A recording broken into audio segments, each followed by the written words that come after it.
Welcome to Tripod, our travel retail themed podcast series in association with the SEVA Group. I'm Martin Moodie. I'm Roger Jackson. Roger, great to be back with you again. A really important time in the industry calendar coming up. Cannes, just a few weeks away. The TFWA World Exhibition followed a little bit later by the Trinity Forum here in Hong Kong. So it's pretty hectic, I think, for you, me, and just about everyone in the trade.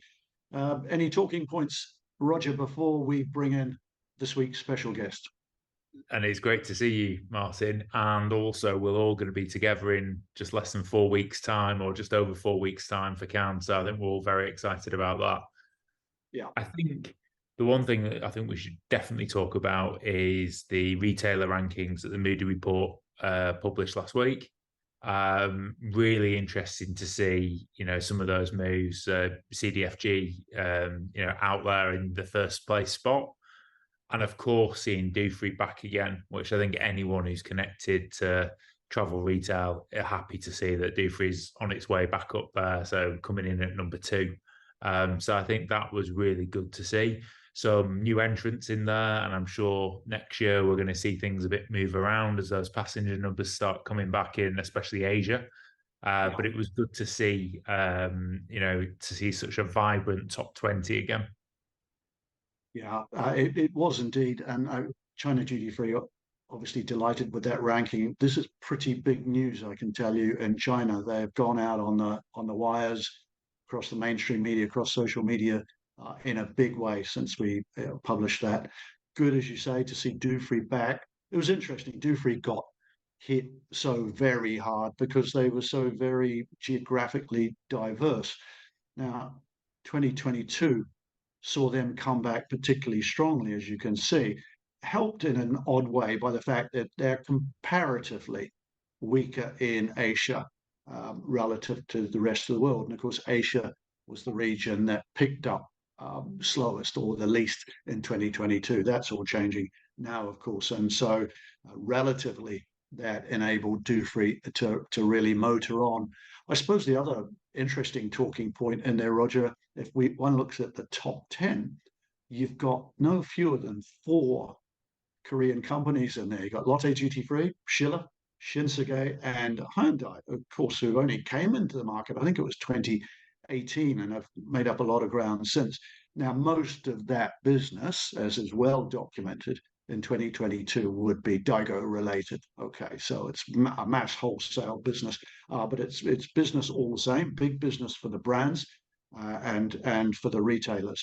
We're seeing a normalization of that business now in 2023. The Korea Customs Services cracked down on the large-scale Daigou business, and that's really affecting the market. You can see it in the numbers month on month are dropping. But nonetheless, those 4 players are of real scale, not just the traditional big 2, Lotte and Schiller, but also Shinsegae and Hyundai. And while the Korean market, Roger, is going through a fundamental transformation, it's not going to go away. It's going to remain very important. Lots of, traditional Chinese travelers now just starting to go back into Korea, and the Koreans are traveling a lot on outbound. And so that outbound market is picking up really fast. But fascinating ranking. Travel Retail 22 style. I think you're right on the money, though, Roger, that 23 rankings are going to look very different. Well, we've got an interesting guest. We've had a number of outstanding women entrepreneurs and executives on our program before, and we've got another one today. Shall we bring her in? Yeah, let's do it. So this episode's special guest on Tripod is Pauline Prescott, founder and CEO of independent beauty house Formulae Prescott. Now, Formulae Prescott Skincare is a clean, vegan skincare formulation company focused on creating luxury but multitasking skincare that addresses several skincare needs with each product. Pauline's and the company's passion is rooted in wellness and a mission for everyone to experience the power of natural ingredients in maintaining healthy skin. Well, in its very short 7-year history, the company has grown impressively from startup to a very strong business in the UK and Ireland, promising export growth in North America and really strong potential in the Middle East and Asia.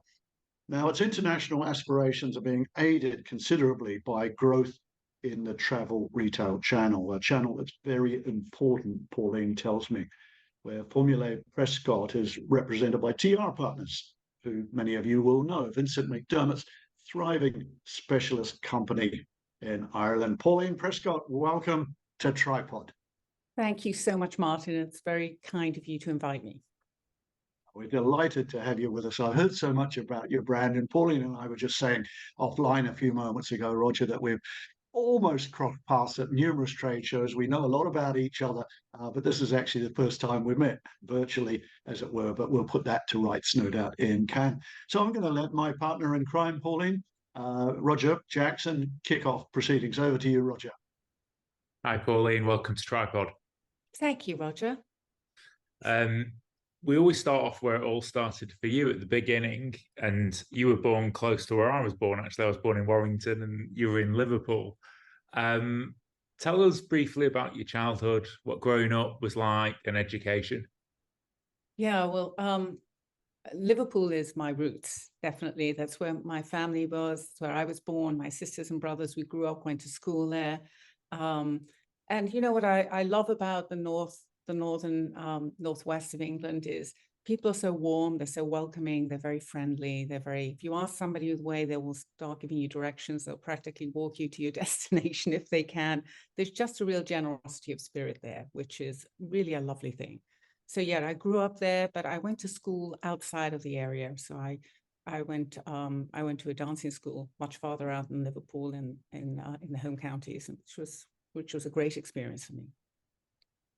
What sort of dancing? Ballet. So my sister and I both did that. Yes, my mother wanted us to get more involved in the arts, so she sent us both to dancing school. Yeah. That's absolutely fantastic. And then what happened after, obviously, like you said, you went to dancing school. What happened from there?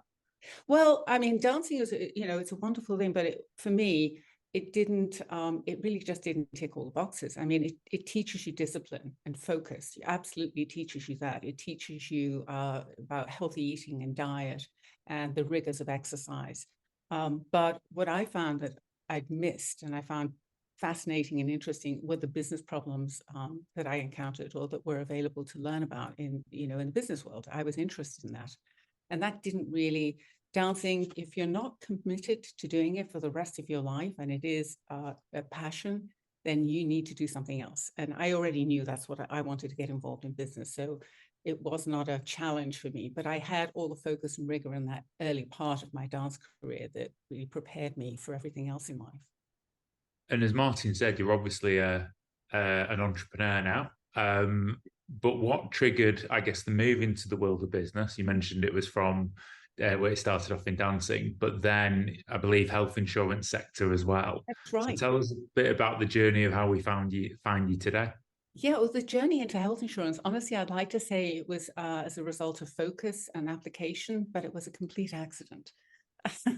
I actually started my career in advertising with a newspaper. I just finished school. I really wanted to go to university and start to become an occupational therapist. And I thought I'd take a job in the meantime and learn about other businesses and get involved in it. So I took a job as an advertising salesperson in a big newspaper. And that was the beginning of really my introduction to the business world and into advertising, that then morphed into insurance. So I moved to London to expand my career, to work with bigger companies. I joined American Express. I got involved in their management training program, and that really jump-started my career.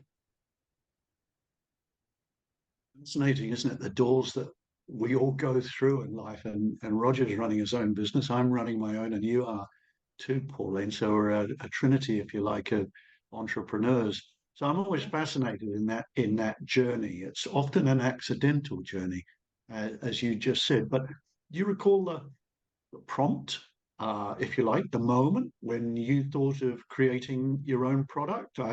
What was the genesis? Oh, I did, but this is my third startup. So the reason I got involved in this business, I was working at the time in Southeast Asia. I had an office in New York, My family was in London. My husband was in the States, and I was traveling all the time. And I was traveling with a bag full of products. So I'd have a cleanser, I'd have a day cream, a night cream, a moisturizer. I'd have all of these products in my case. And that's before I touched makeup. And I just thought there has to be a more efficient way to do this. And I'm wondering, when we've all embraced all these efficiencies in every other aspect of our life, that we haven't really embraced them in the skincare world. I mean, our cell phone now, it's a Rolodex, it's our calendar, it's a watch, it does everything. But I thought there's no skincare regime or formulations that have been developed that really tackle 3 or 4 tasks at once. So I can have less product in my bathroom, less on my counter, and less in my briefcase when I travel. And that was really the impetus behind it. And then I was talking with my sister, a very well-known makeup artist in central London, Frances, and she was talking about all the challenges that she had traveling as a makeup artist and the people she was working with. So I thought, this is really a universal issue. I'm not alone in this. There's a lot of other people who are having the same frustrations. So I thought, I'm going to start my own company, and I'm going to find the right people to work with us creating these formulations. And that was really in the early part of 2015-16. So actually not so long ago. So the idea was born, but you and I know all the stats about startups that fail. There's lots of people, smart people, with great ideas and entrepreneurial ability. But turning it into an entrepreneurial success story is an entirely different proposition. So how did you set about that? Turning that vision, that concept, really good one, into a business that you knew you could sustain and would thrive. Well, I knew the product was great. The product was a really wonderful product. I just thought maybe the consumers, I'm going to have to educate consumers about how these products work, because they're not used to having a cleanser that has an exfoliant in it, a hydrator in it, and a moisturizer in it. They're going to need some time to adjust to that. So when we launched the product in 2017, we had a piece of press that came out by a lady called India Knight in the UK. And she wrote an article, it was a full-page article, and said that we were the best travel product she'd discovered, and that everybody should have a try of this. And she's sorry she hadn't discovered it before her summer holidays. And that piece of press really turned around the entire story for us. So out of the blue, we were then contacted by EasyJet. We started discussions with British Airways, with Norwegian Airlines, and a number of other Thomas Cook. And then we went from really only being open for a few months to having all our inventory bought. It was all being bought by travel-related companies. So that was the beginning of that journey. And then we started expanding it into the retail space and really maximizing our exposure. But it was really that piece of press that sort of turned around the journey for us. It's interesting, isn't it? One of the perennial traits, I think, of most entrepreneurial success stories is a stroke of luck. We put it, there's the blood, the sweat, and lots of tears, but we need a little luck along the way. And obviously that helped you along the way. Let me just backtrack for a moment, Pauline. Like me, you put your name on the product. And I remember having very mixed feelings about that in the early days. I got talked into it. I said, oh, that just doesn't feel right. Let's call it travel retail something or duty-free something. But somebody said to me, no, your reputation's good. This will help you, and it'll carry the conviction of who you are and the integrity of who you are. What made you put your name on your product? Was it similar reasons? Well, it was. And I really, I felt like I'd with my sister, that I'd owned and built and developed this. And I put Formulae at the front because I wanted who we are as a company to be represented in the name, that we really make bespoke formulations. We don't buy any of them. We're not buying them off the shelf. We actually sit with a chemist and a pharmacist, and we make these formulations. And there's a great deal of research goes into creating each one of the formulations. So I really wanted our name to represent that. And I thought, why not? Formulae skincare just didn't sound as good as Formulae Prescott did. So so there wasn't a massive amount of thought, Martin, that went into it. It was really as fast as that. Nice story. Back to you, Roger. And I guess you started in 2016. Yes. Pauline, and it looks like you've done phenomenally well. Before we obviously started today, I had a look at your website and I did a little bit of reading, and your journey sounds amazing. So you've come really far, but where do you want to go? Where's your ultimate ambition? Because from just this short amount of time I've had with you, I'm sure it's not to stay where you are today. Where is it? What is that ultimate ambition? Well, I really want us to, I mean, we're really in the early stages of development in North America, which is a huge market for us. And I really think healthy, wellness-based skincare should be available to everybody. And it can be. So I want to really get us, we have great partners here in the UK that we're working with. We have just started our journey of expansion into North America. We have wonderful airline partners and travel retail partners in Southeast Asia. And I really want to, expand our footprint. And I think that North America, the UK will be our primary focus besides travel retail. And then we will open up more of the Southeast Asia and the Asian markets. But yeah, I guess my expansion plans are fairly aggressive. Well, good for you. And travel retail, obviously, from everything you're saying, playing an integral role to this. I mentioned Vincent McDermott earlier on, great guy, of course, tremendous experience in the beauty world. So he's helping you along the way. But just tell us about the role of the channel as you see it. Well, travel retail honestly has been a pivotal role for us. And I think part of that is because our products are so uniquely suited to the travel consumer. It's because you don't need so many products and they're easy to travel with and they're simple to understand. And I think also there's these macro trends about people really wanting to focus on healthy skincare. And when I explain 95% of our ingredients are extracts from foods, it's not difficult for them to understand that we are also a wellness brand. So we fit really well into the travel space. And I think we will always be and will always want to be and develop as a travel retail wellness skincare brand.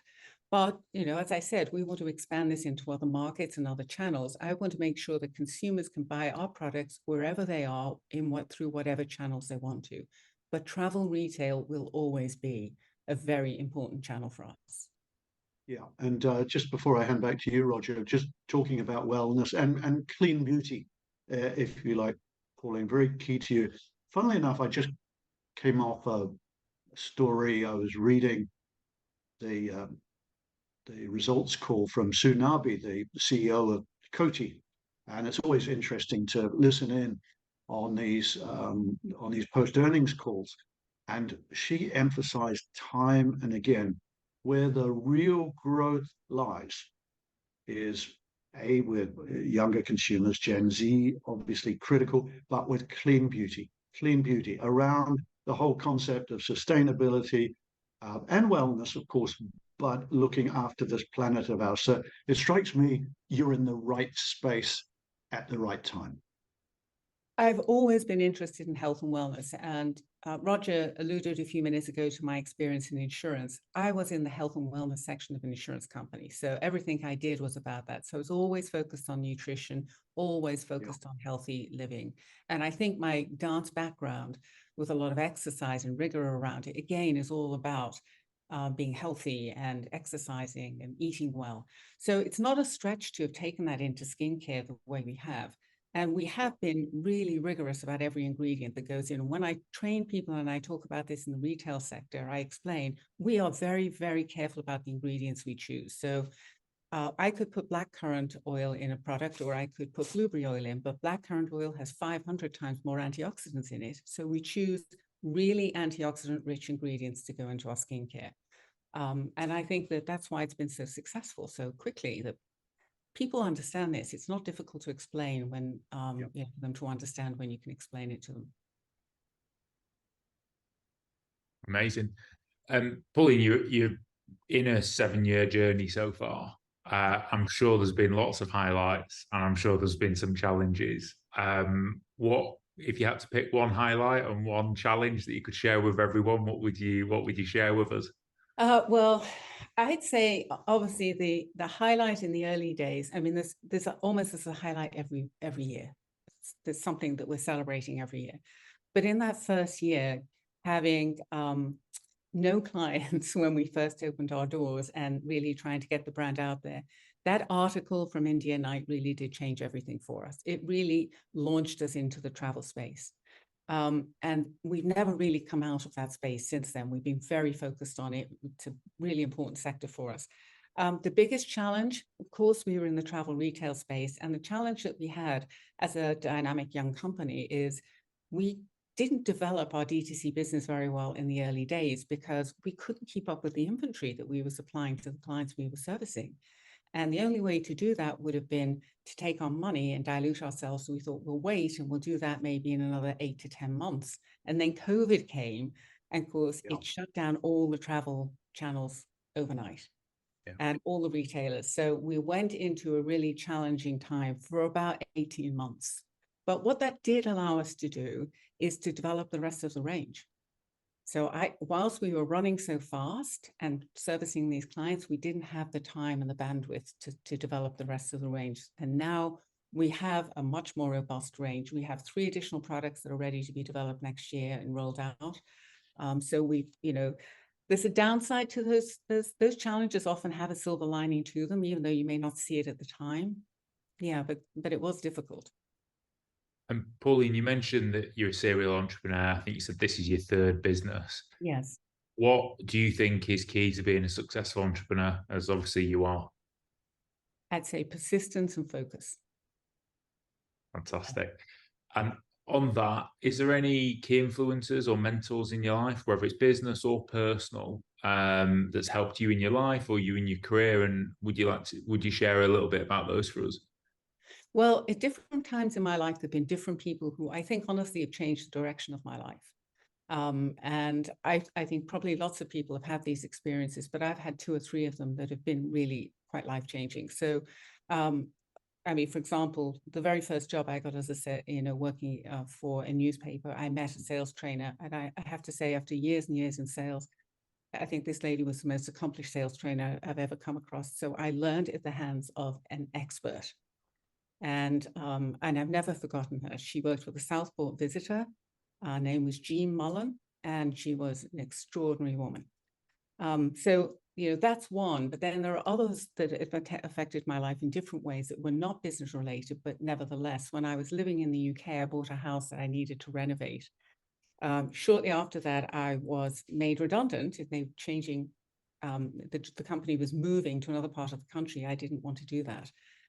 So I had to sell my home, and I thought, well, now I'm at a time where I don't have a job, I don't have a home, I can do anything I want to do. What do I want to do? And I came across a builder. I asked him to come and do some renovations for me, and I asked him to do some work so I could rent the house out. And this gentleman said to me, okay, it's going to cost, this is about 30 years ago, it's going to cost Pauline about £20,000. And I said, well, I've got 4. And he said, I'll do it for you. I'll do the renovation and you can pay me when you get it. Wow. Yes. Wow. That gentleman came to my wedding. Wow. So we did the renovation. I paid him, and then I decided to go and do something else somewhere else in the world. And I rented the house out. But that consideration, that kindness, that gesture really allowed me to maintain some financial security while I explored other things. And I do really believe in that message of when you really need help, the teacher arrives. Nice story, huh? Nice story. Well, look, you've been on a fascinating journey, Pauline. We're going to take you on a journey of a very different kind, aren't we, Roger? We're going to fly you, Pauline, on our ever so swish tripod airlines, low-cost carrier, to say the least. But we'll get you there, don't worry. We're taking you to our resident desert island. It's got duty-free status, and we're going to give you, if you will, a couple of creature comforts on the island, Pauline, so you can really enjoy yourself. So being a duty-free and travel retail publication, and Roger's in the same world as I am, and so are you, we're going to offer you a couple of duty-free items to take with you. You can buy them on departure, or Roger and I have actually just opened an arrival shop on the Tripod Island. Fantastic new venture.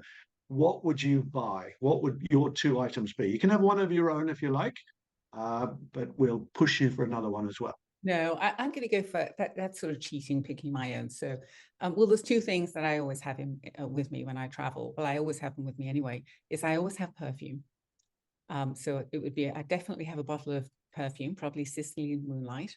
And I always have a pashmina with me. I travel with them all the time. They're fantastic for, you don't have to have a raincoat, you don't have to know the coat, you don't have to have a jacket. They're just so smart, they're lovely. So those would be the two things I would buy. All right. And then, obviously, on our island and our resort on the island, Pauline, you're going to have lots of time to relax. So you get to choose any type of book or choice of reading. Can be any format, any genre. What would you bring and why?